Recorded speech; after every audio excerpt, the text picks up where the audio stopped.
Boa tarde. Em nome da diretora do nosso departamento, Vânia Canuto, agradeço a oportunidade de estar aqui. É a primeira vez que eu venho aqui, mas a Conitec já tem presenciado esse fórum também, e outros momentos que, como o colega da Anvisa já levantou, são riquíssimos e necessários para a construção de políticas públicas cada vez mais transparentes e engajadas. Então, eu sou o Ivan, sou analista de políticas sociais do Ministério da Saúde, é uma carreira uma carreira do Ministério da Saúde, não só do Ministério da Saúde, de vários outros ministérios que trabalham justamente com a ideia de construção de políticas, de implementação, em todo o seu ciclo, desde a avaliação das necessidades, tomada de decisões cada vez mais informadas por evidências, experiências e a própria implementação. Estou atualmente no encargo de coordenador substituto e também diretor substituto do Departamento de Gestão e Incorporação de Tecnologia de Saúde. Eu tenho alguns slides que trazem um pouco do nosso marco e o panorama da avaliação de tecnologias de saúde e incorporação de tecnologias no nosso Sistema Único de Saúde. Eu tenho sempre que citar o ganho que nós tivemos com a criação da Conitec, a partir da Lei 2.401 de 2011, passando a efetivar aí a atuação dela em 2012. A gente já tinha um modelo semelhante, que era com a Citec, mas com uma atuação um pouco mais restrita, ainda dentro do Ministério da Saúde e com algumas limitações. A transparência não era tão importante, não tínhamos relatórios públicos, não havia espaço para consulta pública, nem para necessidade de audiências, e foram vários ganhos que nós tivemos com a Conitec. Com a criação da Lei 2.401 e criação da Conitec, fica estabelecida a normativa de como serão avaliadas as tecnologias para buscar o objetivo da integralidade no Sistema Único de Saúde. E a nossa escolha foi pelo método da avaliação de tecnologias de saúde, seguindo um panorama mundial. Hoje, as escolhas têm sido tomadas em vários contextos, sobretudo nos sistemas universais, baseados nesse modelo racional de decidir o quanto nós investimos e o retorno que nós temos em saúde, envolvendo também outros domínios, como a perspectiva dos pacientes, aspectos de implementação e assim por diante. Então, são esses 4 domínios que a Conitec tenta incorporar na sua avaliação. Outro grande ganho foi a questão dos prazos. A gente não tinha isso com a experiência anterior da nossa Comissão de Incorporação de Tecnologias, a Citec. Com a Lei 2.401 e posteriores decretos, a gente passa a ter um período para avaliação, que seria de 180 dias, podendo ser prorrogado por mais 90, para que exista uma recomendação favorável ou não e a decisão do então secretário de Ciência e Tecnologia sobre a incorporação ou não daquela tecnologia. Então, temos esse primeiro período de avaliação das evidências científicas, a captação das perspectivas da sociedade e também, por que não, as questões econômicas. E, a partir dessa incorporação, nós temos outro ganho, que é também o prazo para implementação. O SUS passa a ter um prazo para ofertar essa tecnologia ao seu sistema. E esse prazo é necessário porque, muitas vezes, uma tecnologia demanda a necessidade de atualização ou até elaboração de um novo protocolo, de toda uma conformação da rede de atenção à saúde. Um novo medicamento pode necessitar de um novo teste diagnóstico, um novo atendimento multiprofissional e assim por diante. Então, é o período que nós temos para a implementação. Algumas vezes é suficiente e outras não tão suficiente. Essa é a batalha do nosso sistema. Então, trata-se de um órgão colegiado de caráter permanente que faz assessoria ao Ministério da Saúde para as decisões sobre a incorporação e não de tecnologias. Então, a Conitec trabalha com recomendações, não são autos vinculados à incorporação de fato no Sistema Único de Saúde. A essa decisão de incorporação cabe ao nosso secretário de Ciência e Tecnologia, podendo ser vetada até o nível de ministro da Saúde. Então, a Conitec sempre trabalha com esse direcionamento baseado em evidências clínicas e econômicas para melhor tomada de decisão. Quando a gente fala de Conitec, estamos falando basicamente de 2 braços. Um é o plenário da Conitec, que tem seus 13 membros aí, envolvendo as secretarias do Ministério da Saúde e várias outras representações dos principais interessados. Não são todos, e isso não seria até logicamente viável, mas tentamos engajar os principais interessados nas decisões para a recomendação de tecnologia de saúde no SUS, incluindo aí representantes profissionais de saúde, com CFM, de usuários, com o Conselho Nacional de Saúde, gestores estaduais e municipais, com CONAS e CONASEMS, a própria a Agência Nacional de Saúde Suplementar e também a Agência Nacional de Vigilância Sanitária. Para que tudo isso funcione, é necessário um braço de apoio técnico, que consegue dar o apoio administrativo e crítico para a boa condução das reuniões ordinárias do plenário. E isso é feito pelo nosso Departamento de Gestão e Incorporação de Tecnologia de Saúde, além dos seus parceiros. Não é possível ter uma equipe que consiga ter especialistas para todas as situações clínicas e tecnologias. Então, é necessário um bom trabalho em rede, com uma boa captação de parceiros. A Conitec toma suas decisões, suas deliberações sobre recomendar ou não uma tecnologia com base em um relatório, que é público, tornado público e, inclusive, avaliado por toda a sociedade civil. Esse relatório traz aos membros uma breve característica sobre a doença, sobre a tecnologia, o panorama do contexto regulatório e também assistencial, o que está disponível no SUS, ao que deveria ser comparado ou não aquela tecnologia, ou se não existe comparador, e assim por diante. Depois de todo esse contexto, são avaliadas as evidências disponíveis, sejam elas em âmbito da pesquisa clínica clássica, ou também com a complementação do que tem ganhado tanta força, que são os estudos de vida real. Essa complementação de evidências, então, traz os dados de eficácia e segurança. Melhor ainda, efetividade e segurança, né? Quanto que uma tecnologia funciona no mundo real, nas nossas condições. O relatório também traz questões econômicas e questões para implementação, porque a gente precisa discutir, eu trouxe aqui alguns dados, a gente precisa discutir um cuidado sempre integral, seguindo os princípios do SUS, da universalidade, equidade e a integralidade. Então, para isso, a gente precisa discutir toda a linha de cuidado dos pacientes. Não basta discutir uma tecnologia isolada, quando, na verdade, se a linha de tratamento primária não está disponível, se uma tecnologia ainda mais leve, que não seja um medicamento, mas um atendimento muito profissional, com terapias complementares e assim por diante, que tem também efeito, não estão disponíveis. Então, essa é uma discussão que pode parecer simples, mas é necessariamente complexa e precisa envolver todo esse contexto. E a discussão não fica só no âmbito da eficácia e segurança. A gente precisa, sim, falar de custos. Estamos em um sistema de saúde que precisa de orçamento, precisa de recursos e precisa cada vez mais lutar pela sustentabilidade.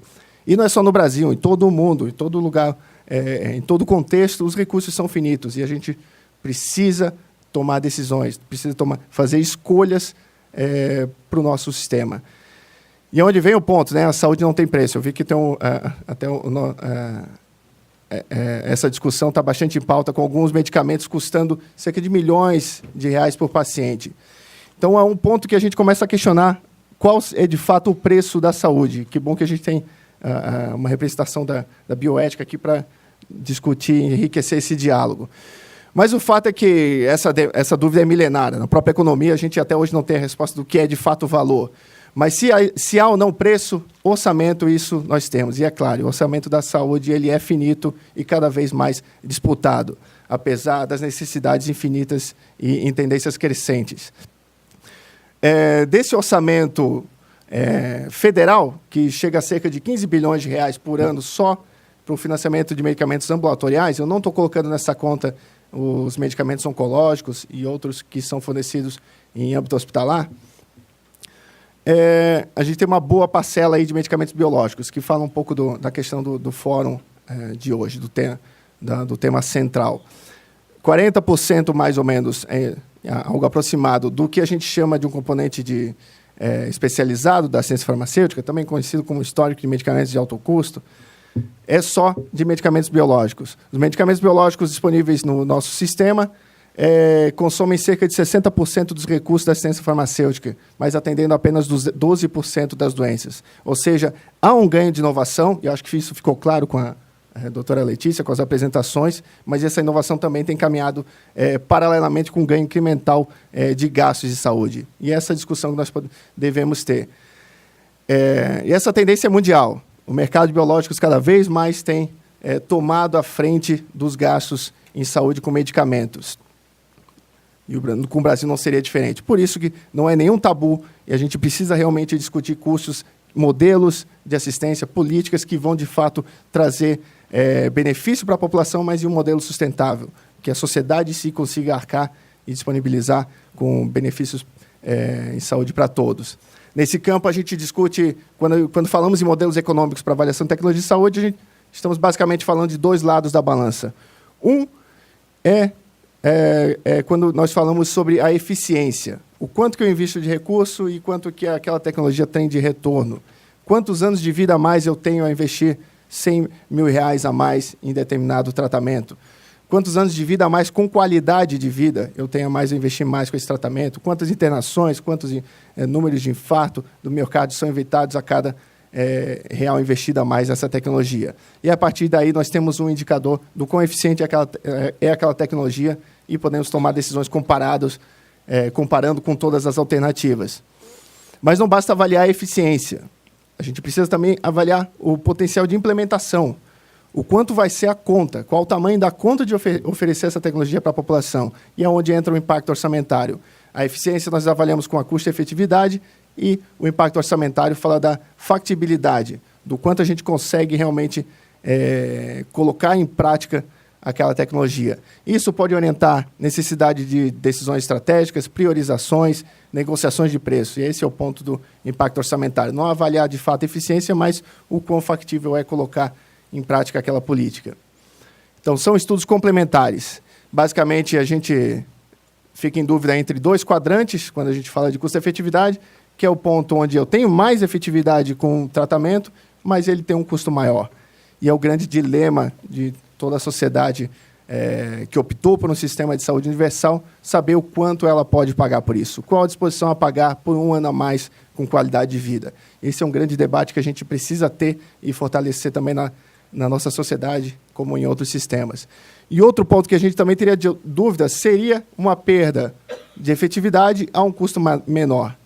Esse é um caso mais raro, mas em determinadas situações, se aquela perda de efetividade não é clinicamente relevante, tem algum benefício, seria possível ampliar o acesso para a população e assim por diante. São os dois únicos cenários que teríamos dúvida quanto à eficiência. O outro cenário, que é quando uma tecnologia custa menos e traz mais benefício, não há nenhuma dúvida quanto ao direcionamento desse ponto de eficiência. E o outro cenário, que a gente investiria mais recurso por menos efetividade, também é um cenário que não teria dúvida quando você não recomendaria aquela tecnologia. Mas não só o limiar de custo-efetividade deve ser discutido. O que eu discuti há bastante tempo já com os meus colegas é a necessidade também de um limiar, não necessariamente um limiar proibitivo, mas um nível de impacto orçamentário. A gente precisa saber o tamanho da conta que nós podemos pagar e, a partir disso, discutir estratégias de conseguir oferecer tecnologias efetivas para a população.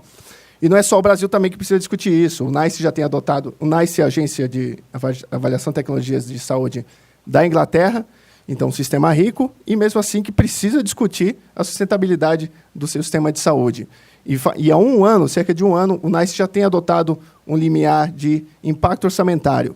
Qualquer tecnologia que ultrapassa 20 milhões de libras necessariamente é discutida antes da sua incorporação.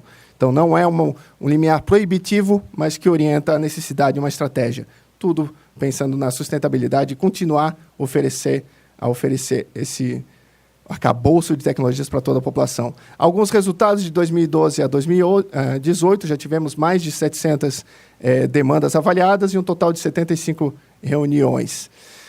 No início, tínhamos uma presença maior de demandas externas, sobretudo dos produtores, que foi superado ao longo dos últimos anos, sendo hoje um indicador maior de demandas externas, orientadas por secretarias do Ministério da Saúde.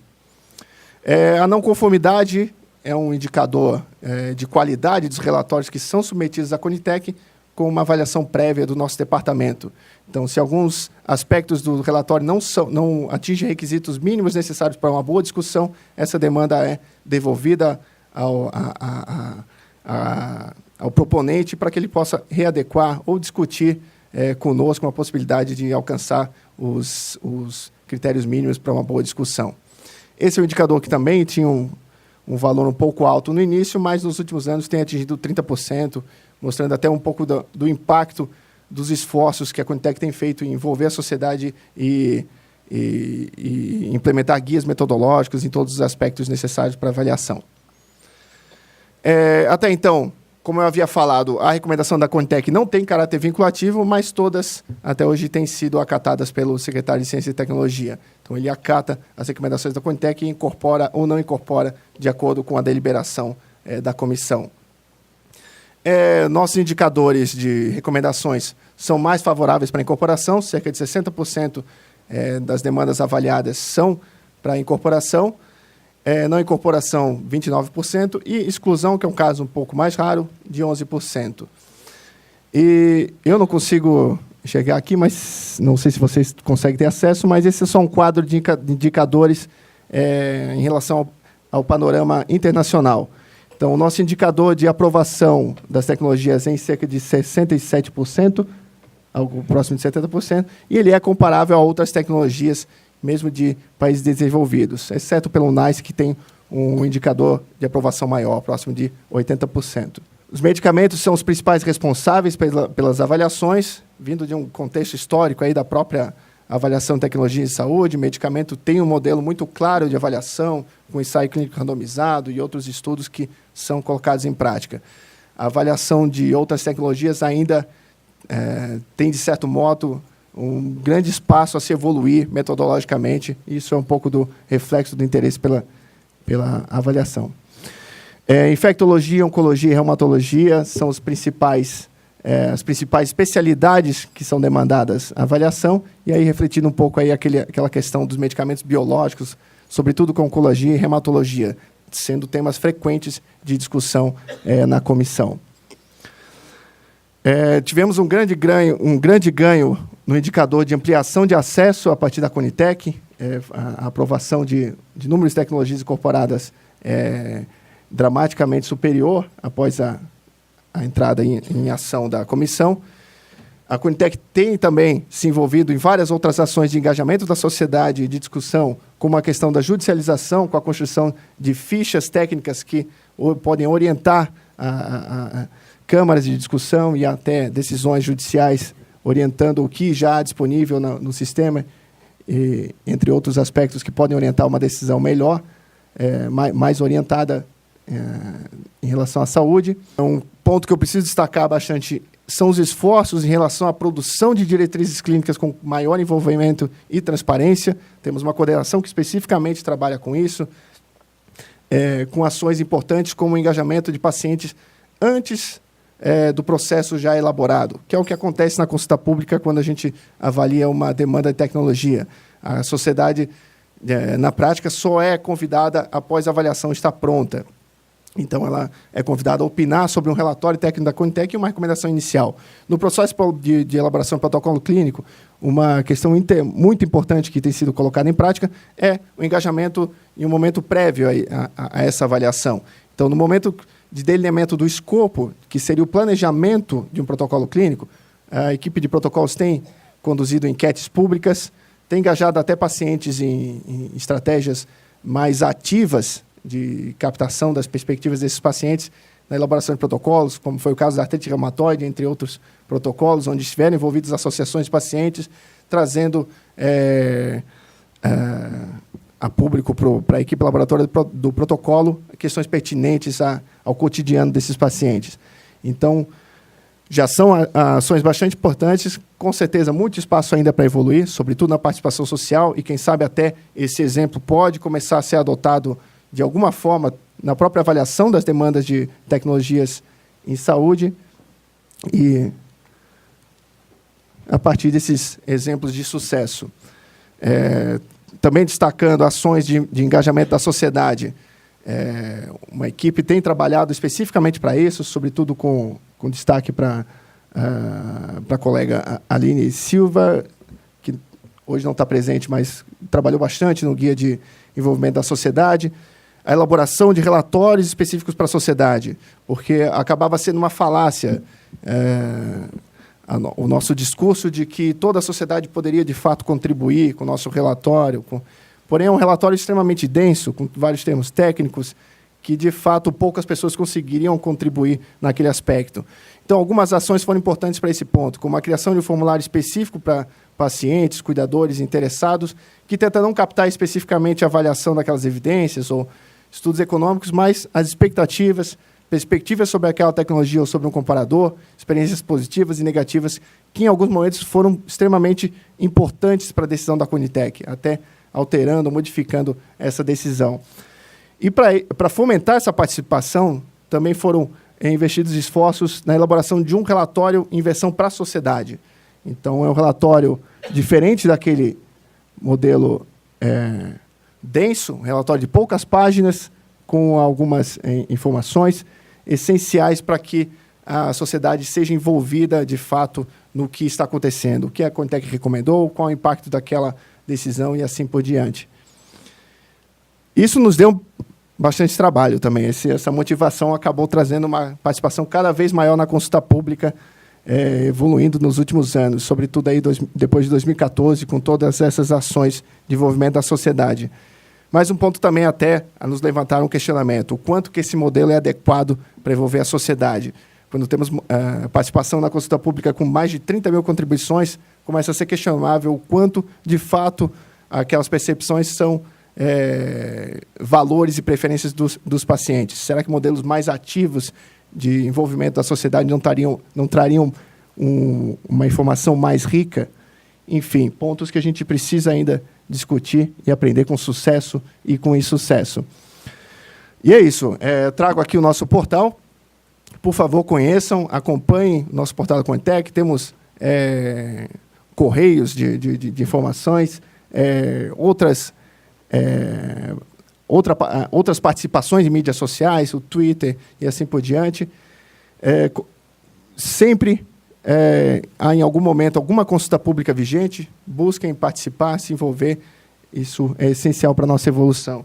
E, como eu falo, eu acredito que estamos chegando no momento, com a Conitec, de realmente levar a sociedade, envolver a sociedade em discussões ainda mais amplas, discussões que construam a nossa política mais transparente e, de fato, atendendo às necessidades públicas, os problemas públicos que uma política dessa deveria resolver. Queremos um limiar de custo-efetividade? Devemos tratar doenças raras a qualquer preço? A custo-efetividade se aplica ou não a esses casos? É o momento da Conitec evoluir para discutir se aquele modelo lá de 2011 consegue se adequar a todas as necessidades ou não. Mas isso precisa ser feito de forma transparente. Temos hoje modelos para isso, modelos de políticas informadas por evidências. O DECIT o Departamento de Ciência e Tecnologia do Ministério da Saúde tem trabalho bastante nessa linha. E saber que não existem visões certas ou erradas. Todas as decisões podem ser tomadas em caminhos diferentes de acordo com os valores e princípios das sociedades. Uma questão simples sobre a decisão de um transplante de órgão pode ter várias vias de decisões e nenhuma estaria, de fato, totalmente errada. Quem deveria, de fato, receber um transplante de órgão? Aquele paciente que esperou mais tempo, seria mais justo para ele esse mérito? O paciente que necessita com maior urgência daquele tratamento? Ou, em uma visão ainda mais utilitarista da sociedade, aquele paciente que tem uma possibilidade de ter maior benefício, um tempo maior de sobrevida com aquele transplante. Independente do nosso protocolo adotado no Sistema Único de Saúde, quero que entendam que são visões diferentes e que nenhuma está, de fato, incorreta. Na verdade, é reflexo dos valores e princípios da sociedade. Quais são esses valores que nós vamos adotar para o nosso sistema? Então, acho que esse que é um momento que a gente precisa levantar, envolver a sociedade num grande diálogo para evoluir para a nossa implementação de uma política pública transparente. Obrigado.